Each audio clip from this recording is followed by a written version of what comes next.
What's going on, guys? It's your boy Yen here from Yenswa with a different kind of video this week. We have a review of an anime, and this week we're tackling My Hero Academia. I know I'm a little late to the party here. The anime did end a few weeks back, but of course, with the holiday season and some other stuff on my plate for this channel, I did get a little sidetracked, but we're doing it here now today. And in line with the holiday spirit, I did put a red light and a green light behind me to get into that Christmassy vibe for the holidays, but I'm not sure how well they're showing up in camera because the red light kind of looks orange to me. But with all of that, with the holiday season, I hope you guys got to spend some great quality time with your family, or got what you want, or maybe you just got to enjoy some much needed downtime. And if you're new here and you enjoy the review, make sure to check out my reaction playlist to season 8 of My Hero Academia. You can see the full reaction to every episode there. Now, before we get into the review, if you enjoy this episode, make sure to hit that like button, and in the comments let me know what you thought of my review and give me your thoughts and opinions on season 8. And if you want to see more content out of me, more reviews, more anime reactions, make sure to hit that subscribe button so you can follow along for all my future content. But for now, let's get into this review.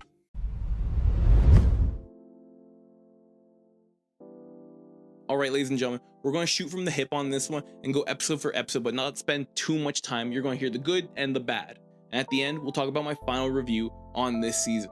Episode 1 comes in really hot, with Studio Bones showing us how much they've improved on their animation and how much love and care they've put into this season. Unfortunately, that first half of the episode is a recap of the end of last season, so it feels kind of wasted until we get into the back half of that episode. But that fight goes so hard, and it's probably one of the better fights in My Hero Academia. And that's saying a lot considering there's a lot of fights in this show. Episode 2 is probably one of the lower episodes on this season. It's not as strong as the rest of them. But in saying that, having one lower ranked episode to me in a season full of bangers is not saying a lot. Stain re-entering the fray in this fight is really welcome, but unfortunately, we as the audience get slapped in the face as he gets killed the same episode. And other than delivering a little bit of encouragement to All Might, he gets taken out with ease because All For One was already ready for him ahead of time. And All Might deciding that he's going to do something right at the end gives us a little bit more hope there. But once again, the powerhouse that he is, All For One immediately just takes him back out and carries him over to wave in front of Deku to show him that he is not going down like that. I don't think watching heroes lose makes this episode lower for me, but I think just being this little up and down just doesn't do it for me in the end. We get these nice glimpses of hope just for us to not even get to enjoy them. But this episode has one of the best cliffhangers, of course, with our king, our Lord and Savior, Bakugo, coming back into the fray after being saved by Edgeshot.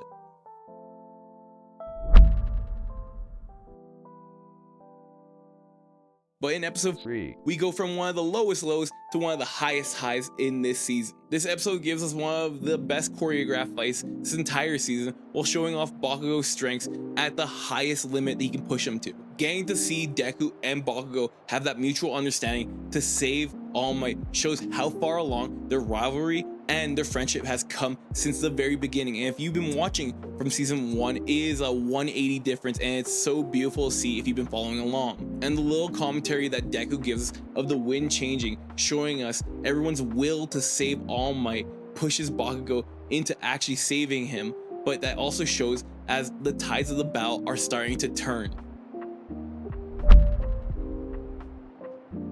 Of course, episode 4 concludes this fight, but shows us a nice little showcase of All For One and Yoichi's backstory before we get there, which kind of wraps it up in a beautiful bow, seeing his origin and now his end. Seeing the differentiating opinions between Yoichi and All For One, and his ultra hate for Kuro, the second user of One For All, gives us a glimpse into All For One's mindset and why he has such a disdain for Bakugo in the present day. This in the end leads to him letting his emotions get the better of him and letting Bakugo get the advantage in this fight, which led him into rewinding all the way back into literally nothing. There was a point though, if you watch my reaction, I genuinely was kind of excited to see if Bakugo was gonna have to kill a child, just because I was like, man, this show got brutal as fuck out of nowhere. But of course, that's not what we got. For the better, of course, but like, how hardcore would that have been?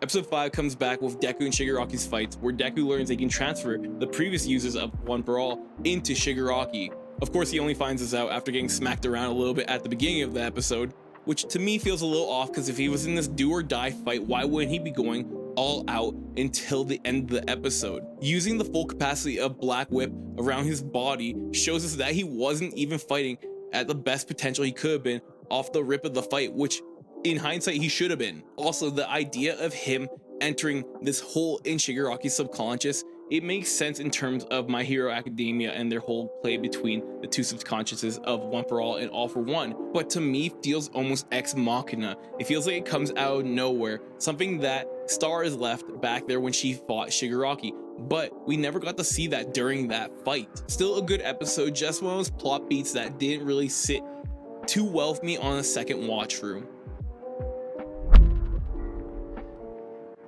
Episode 6 continues where episode 5 left off, with Deku in his full Black Whip form. The fight itself was actually very entertaining to watch. The only thing that holds this episode back a little bit for me is that it slows down massively when we enter the memories and when we start interchanging between all the side characters and their plot lines during this whole fight. Seeing Deku's fight take place in the background of someone else's scene while there's no sound effects to that fight kind of just kills it for me and doesn't really do a great job in what could have been an amazing fight to watch. In saying that, I really do love Eri and Kota, so seeing them show their passion for watching Deku and wanting to help him really does hit home for me, because I love those characters and the arcs that they were associated in. And hearing Denki's voice crack when he said he couldn't see Deku winning, it really made me feel bad, because to me, seeing one of your friends go through this harsh battle and you not actually being able to tell if you can really see them winning, it sucks, and I wouldn't want to be in those shoes. But that moment really grounded me with Denki and those other characters watching it on the sidelines. And by the end of the episode, we do actually see as Deku enters Shigaraki's consciousness.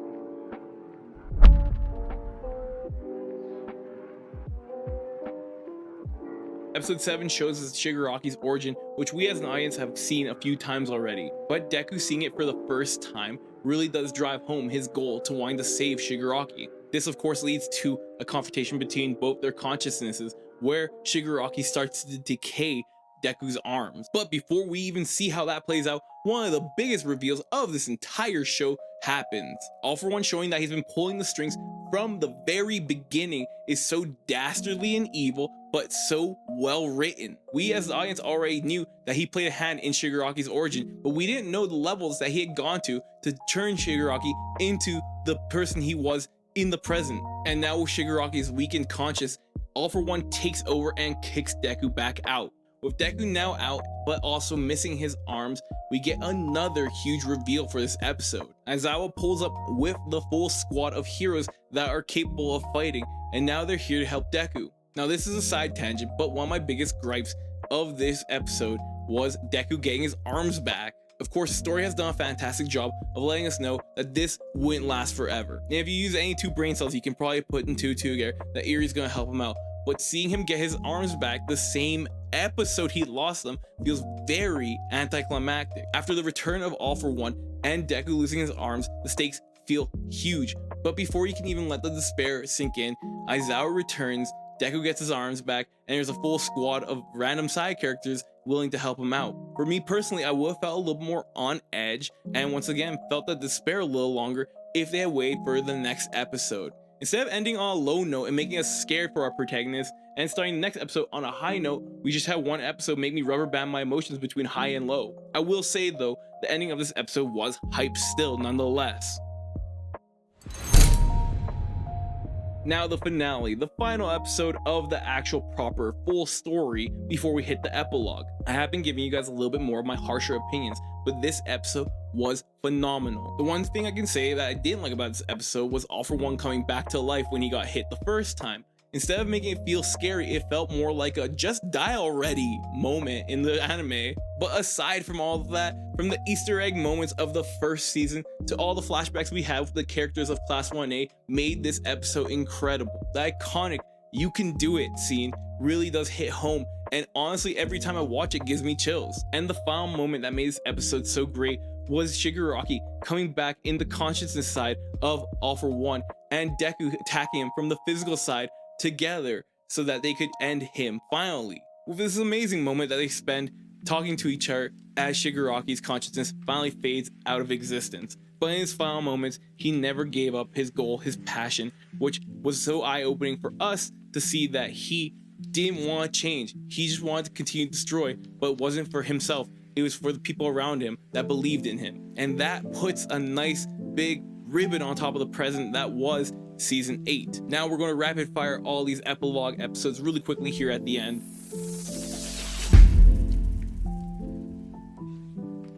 Seeing the Todoroki family try to find their peace with Dabi was really beautiful, and Endeavor making his commitment to spend time with Toya in his final days really did hit home after all the growth we've seen him go through in this entire show. Of course, the world moves on and Japan is being rebuilt, but seeing Deku try and make it up to Shigaraki and passing along his message to Spinner shows Spinner what kind of hero Deku really is. And the weight that Toga's death holds on Uraraka is so heavy, but Deku shares that weight as well because he did take Shigaraki's life in the end. And seeing them share this deep moment between two friends who've been close since the very beginning, and hearing Deku's confession to Uraraka that she's always been his hero really does make these episodes top tier story writing at the tail end of this story. Now, the episode you probably actually want to hear about, the actual final epilogue episode, was probably my favorite of the entire season, and I'm sure a lot of people share that sentiment as well. There's a lot of backlash from the manga community saying that the finale of the story was not that good, and a lot of people were making memes of Deku still working at McDonald's. But finally seeing it for myself, seeing him fill the role of being a teacher, something that All Might did before him, shows that he's still following in his footsteps, but also trying to make a commitment to making heroes better. Helping the next generation of heroes is commendable, and even though he's no longer a proper hero himself, it shows his commitment to a betterment of society. We see that firsthand when he talks to Dai and tells him that he can be a hero, passing along the same message that All Might gave to him when he was a kid. And nothing means more than hearing your hero tell you you can do what you set out to do. But before the episode fully commits to an ending, we get the surprise reveal that Deku can once again become a hero with the technology and the info they learned from All Might's fight against All For One. This leads to our proper final end screen where we get to see all of Class 1A being heroes together and an adult Deku living his best life finally. I think that episode cemented this as one of my favorite anime finales I've seen in my entire life. And I've seen a few, unfortunately, but the message and the story tied together perfectly towards the end. It didn't feel like one was left out from the other. And once again, during my reactions, if you didn't see them, I cried in those last 3 episodes because they kept hitting me goddamn emotionally and it sucked every time. But the final episode definitely hit the hardest. The moment between him and Dai telling him he could be a hero, and All Might reiterating the same words he told him in the first 2 episodes, really did hit home for me. Once again, I did watch this show from the very beginning, and I've seen those seasons over and over and over again over the years, so seeing it one last time like this did really make me feel nostalgic for those original episodes. Now, my final thoughts and opinions on this entire season.